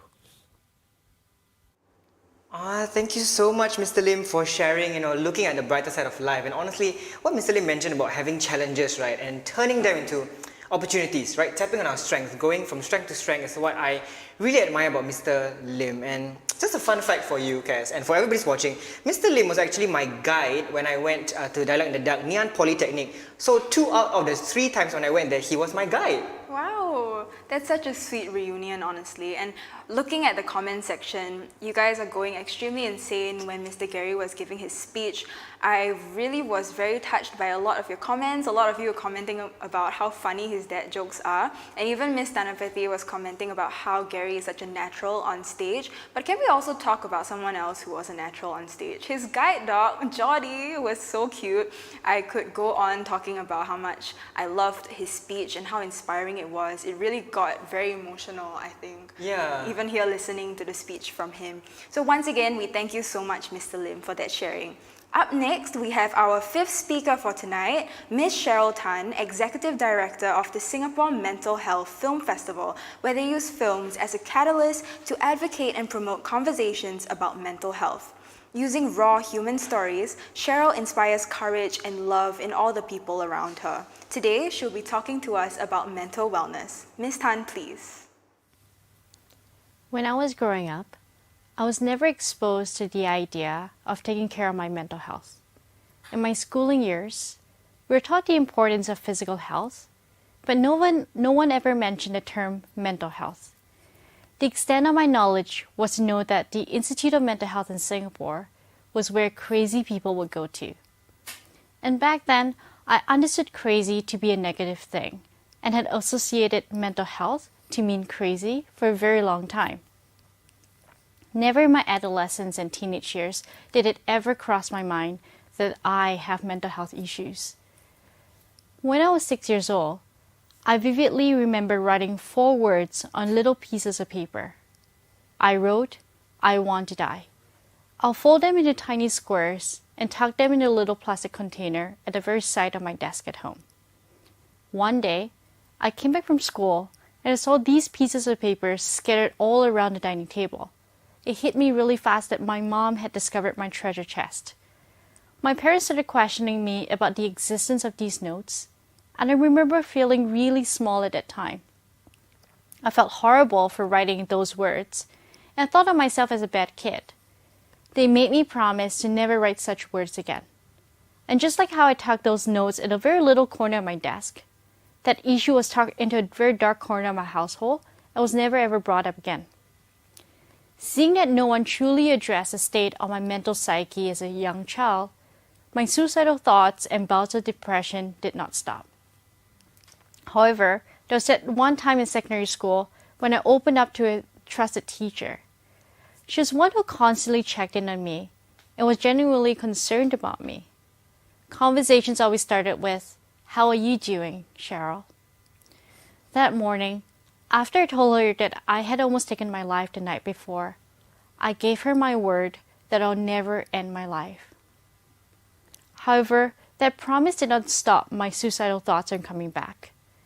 Till today, thoughts of ending my life still come back to me. Sometimes they come as fleeting thoughts and sensations that are easier for me to overcome.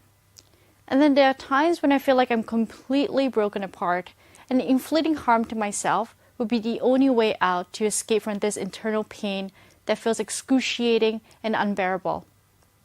Coupled with my low self-esteem, these dark moments constantly feed me with unrealistic and illogical phrases like, "No one loves me, and it's better for everyone that I'm not in their lives." Somewhere in me truly believes that I am the cause of everyone's misery. All of these are the huge barriers that prevent me from reaching out for help and support. The World Health Organization's constitution states that health is a state of complete physical, mental, and social well-being, and not merely the absence of disease or infirmity. This is crucial to our understanding that mental health doesn't just mean mental illness, but it governs the way we think, feel, and act in the world. When we are feeling low and depleted, it doesn't necessarily mean that we have a mental illness, but we could indeed be having a mental distress. In 2011, I finally felt the need to change something in my life. The walls of my one-bedroom apartment in Vancouver felt like they were closing in on me, and I made the bold decision to move east and to try to find safety in Toronto. My good friend asked me, "Cheryl, you just keep running and running, and you never seem to settle or find ground. What will you do different in Toronto?" And at that point, it almost seemed like a joke, but I just said, "I really have no idea, but I'll turn to practice yoga and hope for the best." So, I'm not saying that yoga is for everyone or is a way to realization of any sort. In my experience, it has been a combination of meeting the right people and having the open mindset to receive or to reject philosophies that will help me make sense of the way I view the world. I've learned to understand that yoga isn't just about a physical practice, but it's about how I am in a relationship with myself, people around me, and the world. When I started seeing a therapist in 2012, one of the first things we worked on was for me to find that inner strength and courage to ask for help. I started understanding the need to have mental resilience and the important role it plays in keeping me safe, especially in those dark moments. We started by identifying the reasons why I would feel unloved or unwanted, and worked on building and strengthening mental muscles like the courage to feel love and my right to exist in this world. Similar to finding the right physical activity for one to feel physically fit, I had to experiment with different techniques that will allow me to continually build mental muscles that help me show up in my daily life as a more compassionate and empathetic individual. I utilize different techniques at different points in my life, and they sort of form this self-care kit that can take anywhere with me at any point in time. So, what do I currently have in my self-care kit? Number 1, I have a daily yoga and meditation practice. It doesn't matter if I practice for just 5 minutes or 2 hours, but it's really important for me to roll up my mat and to find that space and time to find stillness, strength, and softness in my physical and mental bodies. Number 2, physical activity.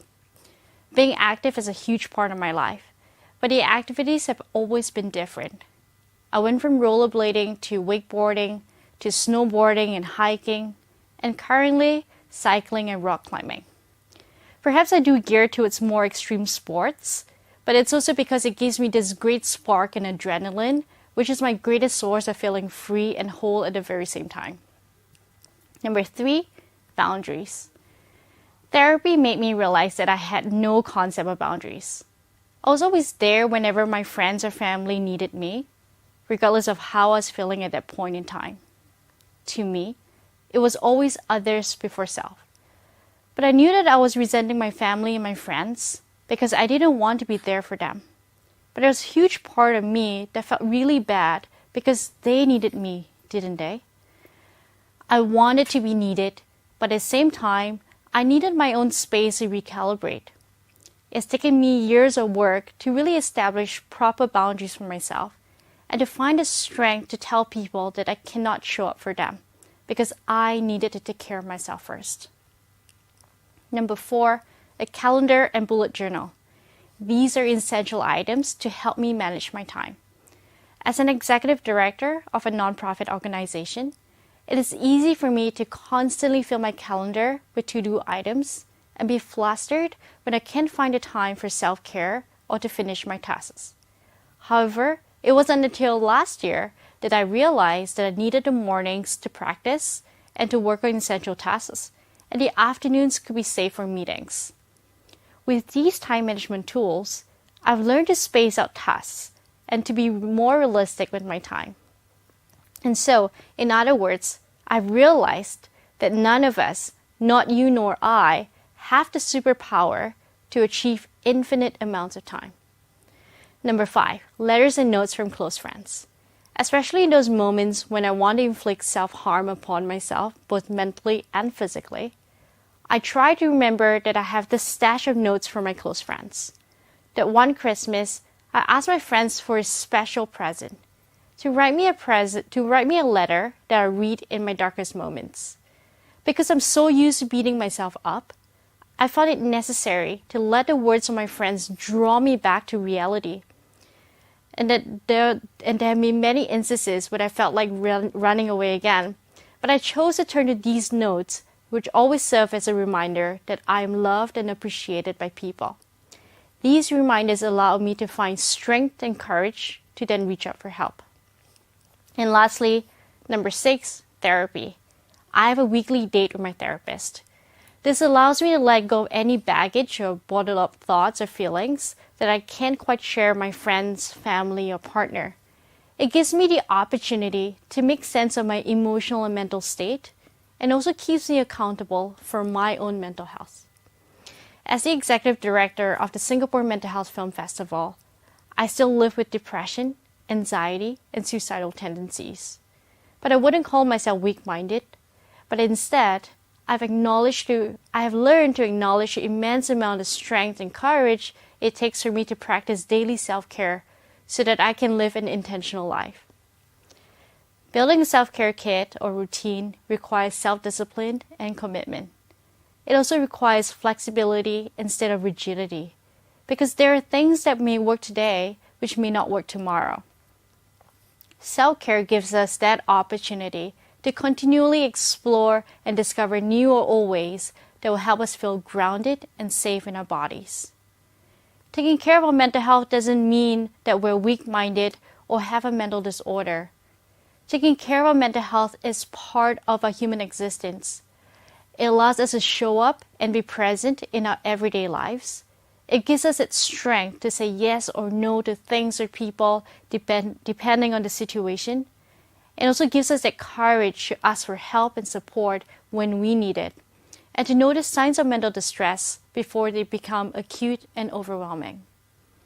To close, to quote the World Health Organization, mental health is an integral part of health indeed.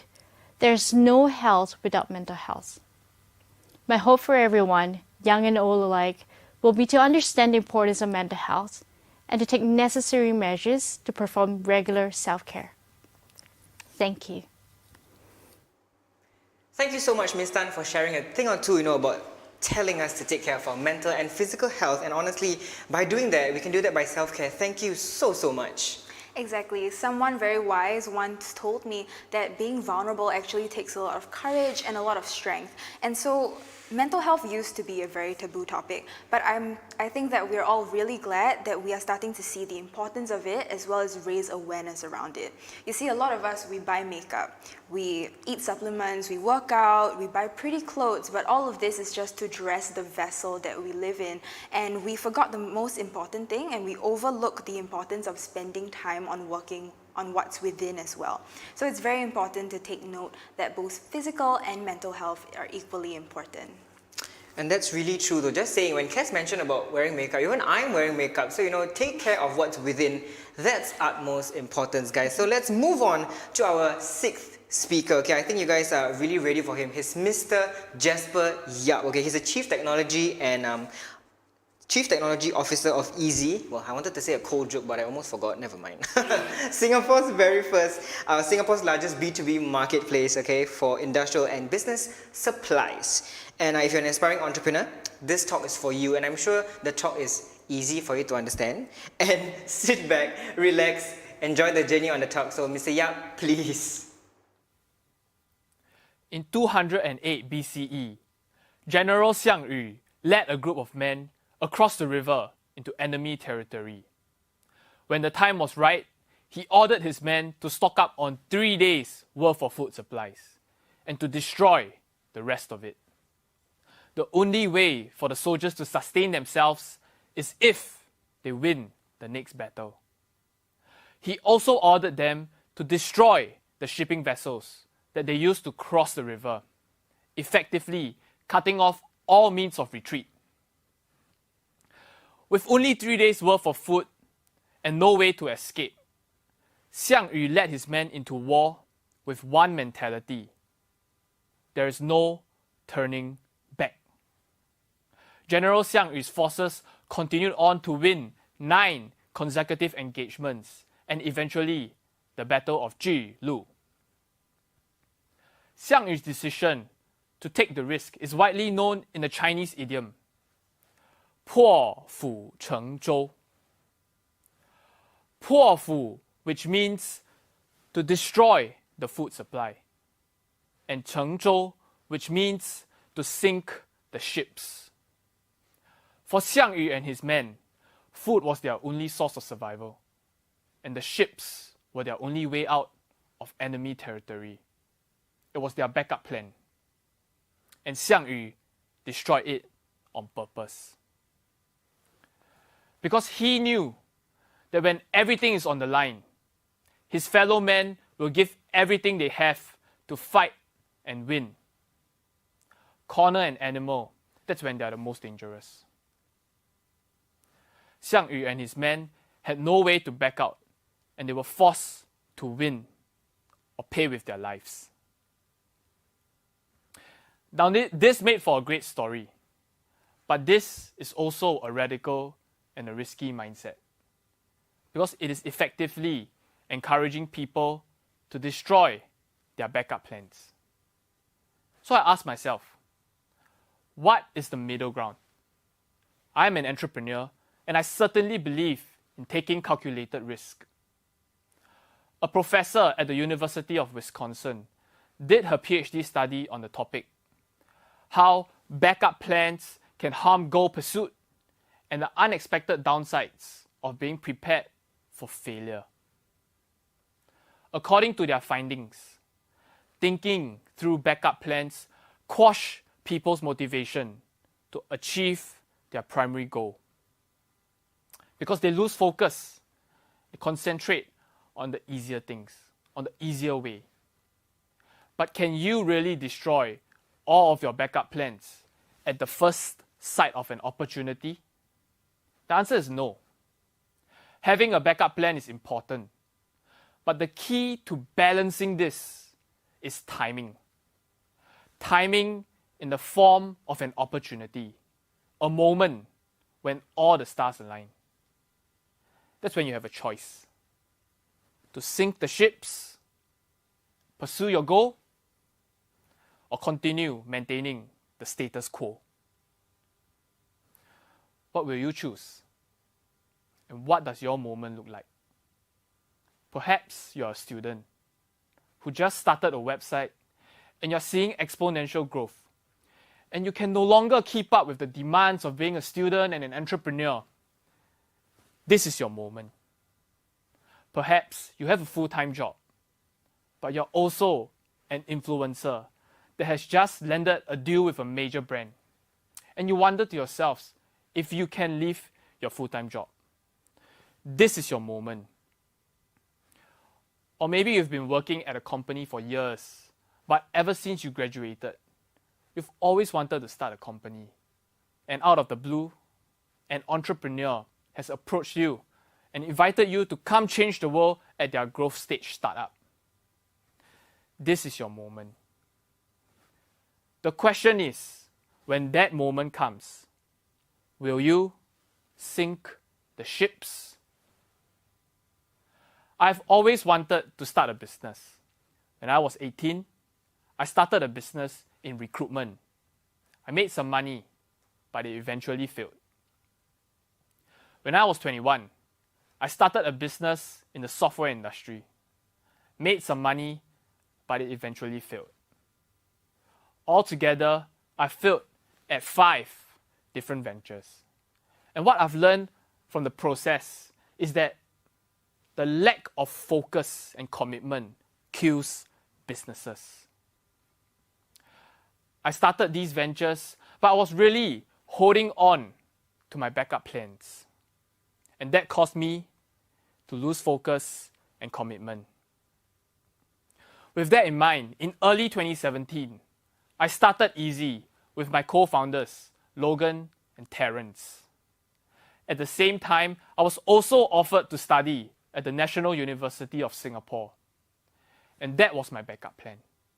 I thought that if the business doesn't work out well, it's fine because I can still go to university and get a degree.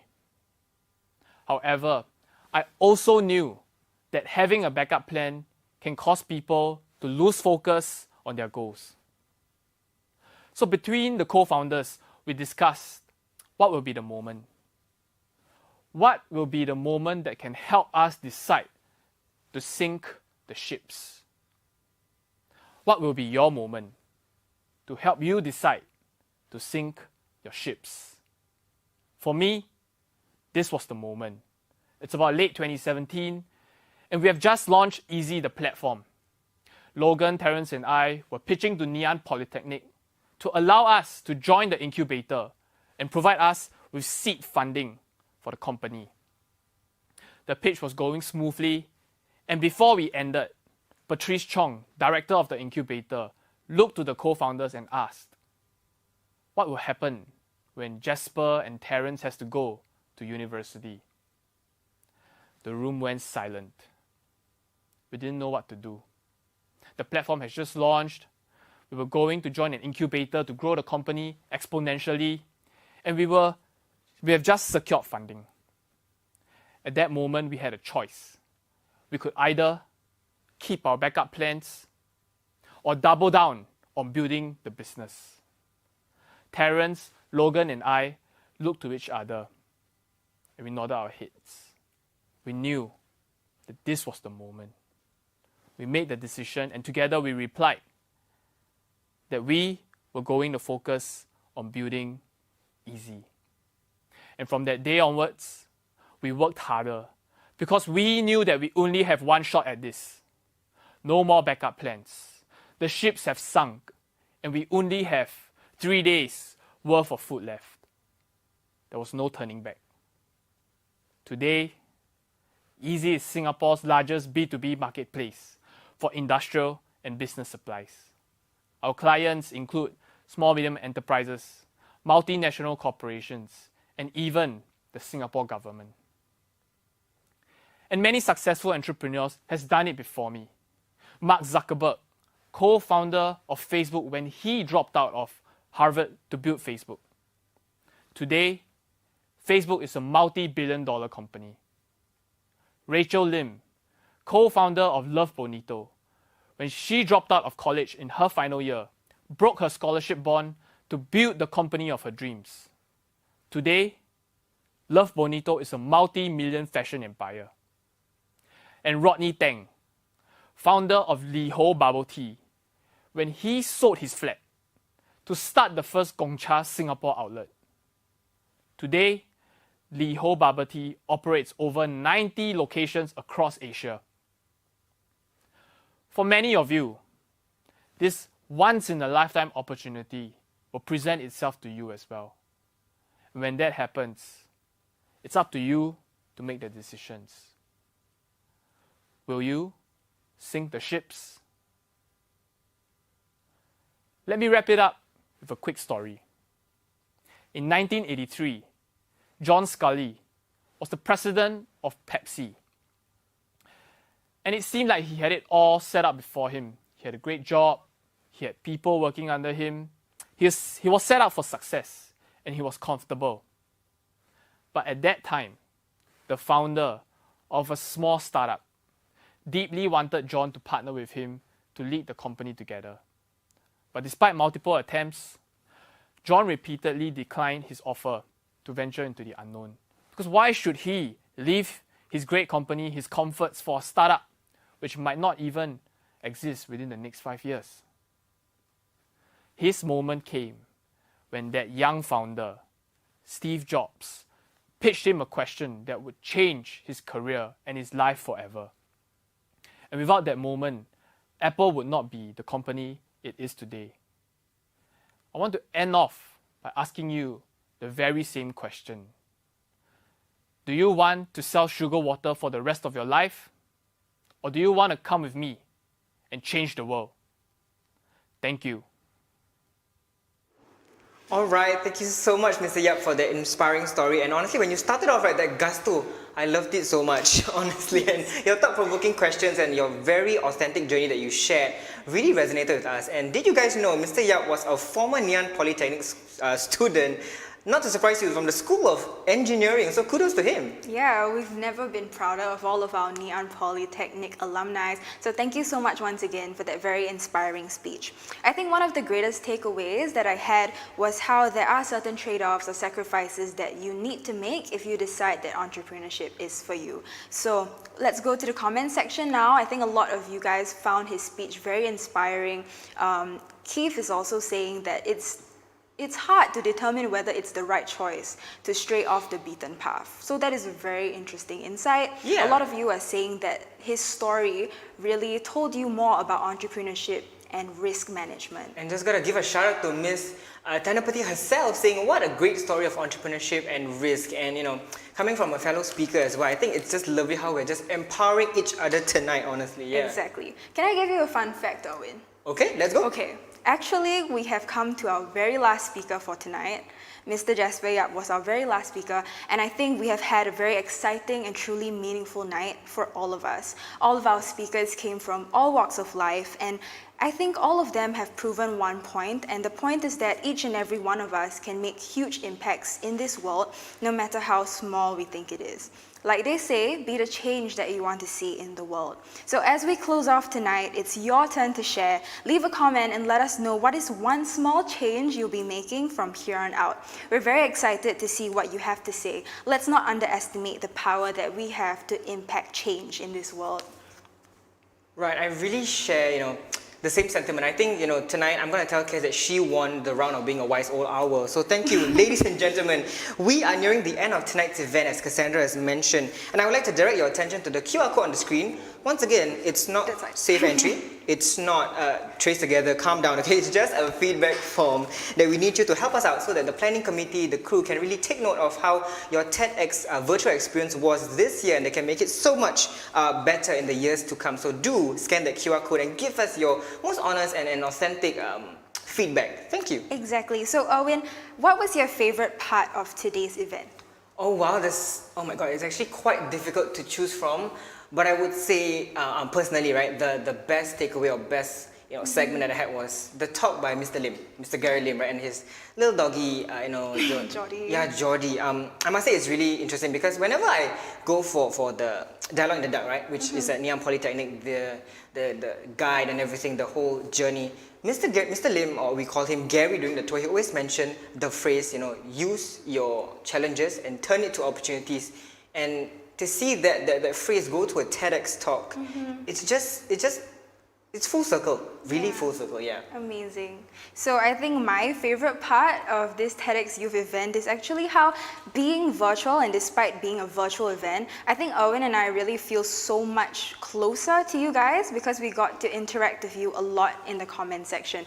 I think I want to bring some attention to amazing comments that we've gotten all night from Slingshot Ninja. He actually commented saying, "What do these speakers get in return for giving us such advice and such hope?" And he realizes that it's really just genuinely out of their own hearts and kindness. And Yu Jie actually wrote a comment trying to get other coders and developers to get on board to change the world together. So like we said at the beginning of this event, TEDx Youth really wants to bring everyone together and have this TED-like experience. Once again, we'd like to say a huge thank you to all of our esteemed speakers tonight, as well as our sponsors, Fairmarch, Purple and Pure, as well as Gardenia. TEDx Youth at NP is organized by the Sandbox, Ngee Ann Polytechnic's Office of Innovation and Entrepreneurship, and the Sandbox Advocates, NP's very own Innovation and Entrepreneurship Student Club. Ladies and gentlemen, we need to thank, and let's thank our organizing committee, everybody from the crew behind the scenes, for really making tonight an event. Even though it's virtual, it's been great and nothing short of phenomenal. That's right. We hope that every one of you will make your own small, respective impact in the world. And who knows, perhaps just like the butterfly effect, your small actions might just end up changing the world. And one more thing before we, go is that thank you for watching this wherever you are. It could be not even in Singapore, but anywhere. Thank you for making the time to, be with us and listen to all the talks and our banter and everything. Thank you so much. That's right. Thank you and good night.